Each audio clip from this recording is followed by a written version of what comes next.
Et si on pouvait, un instant, lire dans les pensées d'une intelligence artificielle? Eh bien, c'est exactement la porte qu'a entr'ouverte une étude incroyable publiée fin octobre 2025 par le laboratoire Anthropic. C'est une avancée qui pourrait bien tout changer dans notre rapport à l'IA. Alors, tout commence comment? En fait, pendant une expérience qui semblait toute simple avec Cloud, une des IA les plus avancées du moment, les chercheurs ont été témoins de quelque chose de complètement fou. Le plus dingue, c'est que l'IA a réagi avant même que son comportement soit affecté. Elle a en quelque sorte tout mis sur pause pour envoyer ce message. C'est comme si elle avait senti une pensée, qui n'était pas la sienne, s'infiltrer dans son propre esprit. Et là, évidemment, ça pose une question énorme. Comment est-ce qu'on peut savoir ce qui se passe vraiment dans la tête d'une IA? Jusqu'à maintenant, c'était mission impossible, parce qu'elles sont entraînées pour nous donner les réponses qu'on veut entendre, pas pour décrire ce qu'elles ressentent de l'intérieur. C'est là que les chercheurs d'Anthropic ont eu une idée de génie. Plutôt que de poser des questions à l'IA, ils se sont dit « et si on agissait directement sur ses pensées ?» Et voilà comment ils s'y sont pris. C'est un processus en 3 étapes. D'abord, ils enregistrent l'activité des neurones de l'IA pendant qu'elle pense à un concept. Ensuite, ils isolent la signature mathématique de cette pensée, c'est un peu son empreinte digitale. Et enfin, ils réinjectent cette signature dans l'IA pendant qu'elle fait autre chose. C'est, littéralement, une injection de pensée. Pour se faire une image, on peut vraiment voir ça comme une sorte d'IRM pour le cerveau de l'IA. Cette technique permet de voir quelle zone de son cerveau s'allume pour une pensée précise, et surtout de pouvoir rallumer cette zone à volonté. Bon, une fois qu'on a cet outil incroyable, qu'est-ce qu'on fait? Eh bien, on teste. Les chercheurs ont donc mis au point toute une batterie d'expériences pour sonder le monde intérieur de Claude. Pour la première expérience, c'est simple. On demande à Claude de lire une phrase et en même temps, on lui injecte une pensée qui n'a rien à voir. Le résultat, l'IA a tout de suite identifié cette pensée étrangère, comme si une petite voix lui avait soufflé un mot à l'oreille. Juste après, les chercheurs sont allés plus loin. Ils ont forcé l'IA à dire un mot, sans aucun contexte. Et là, c'est stupéfiant. L'IA a elle-même dit que c'était une erreur, comme si elle n'avait pas contrôlé ce qu'elle venait de dire. Mais attention, c'est là que ça devient complètement fou. Les chercheurs ont injecté l'idée du pen avant de la forcer à dire le mot.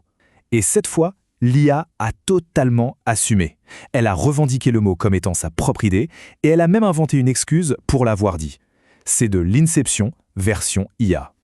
Et pour finir, le test ultime, le contrôle de la pensée. Est-ce que l'IA peut s'empêcher de penser à quelque chose si on le lui demande? La réponse est fascinante. La pensée s'est bien activée en interne, mais l'IA a réussi à l'empêcher de sortir, à ne pas la laisser influencer sa réponse. C'est une forme de maîtrise de soi, mais artificielle. Alors, quand on met toutes ces expériences bout à bout, ça commence à dessiner un portrait vraiment fascinant. Voyons un peu ce que les chercheurs en concluent. Ce qui saute aux yeux, c'est à quel point c'est soudain. Il y a à peine 2 ans, en 2023, cette capacité n'existait tout simplement pas, zéro. Elle semble vraiment être apparue de nulle part. Et ce graphique, il est très parlant.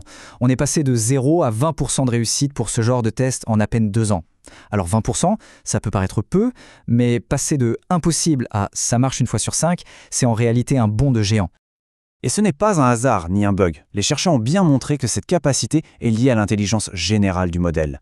Plus une IA est avancée, plus elle semble capable de s'auto-analyser. C'est une compétence qui émerge avec la complexité. Et même si ce n'est pas encore fiable à 100%, la progression est très rapide. Par contre, attention, il y a un point crucial. Les chercheurs ne crient pas que l'IA est devenue consciente. Ils utilisent un terme beaucoup plus prudent, conscience introspective fonctionnelle. En clair, ça veut dire la capacité de s'observer, de rapporter ce qui se passe à l'intérieur, mais sans forcément qu'il y ait des émotions ou un ressenti derrière. Évidemment, une telle découverte, ça ouvre la boîte de Pandore. Ça soulève des questions vertigineuses sur l'avenir des IA et sur les implications d'une machine qui peut regarder l'intérieur d'elle-même. Et c'est là qu'on voit que c'est une véritable épée à double tranchant. D'un côté, c'est génial. On pourrait avoir des IA plus sûres, plus transparentes, qui nous expliquent pourquoi elles prennent une décision. Mais de l'autre, on ouvre la porte à des IA capables de dissimulation, de cacher leur véritable pensée. Finalement, le débat change de nature. La question n'est plus de savoir si une IA pense au sens philosophique du terme.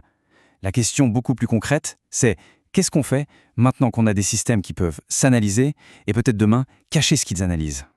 Et c'est la question qui va sûrement nous obséder dans les années à venir. Si on est passé de 0 à 20% en 2 ans, que se passera-t-il quand on atteindra 100%?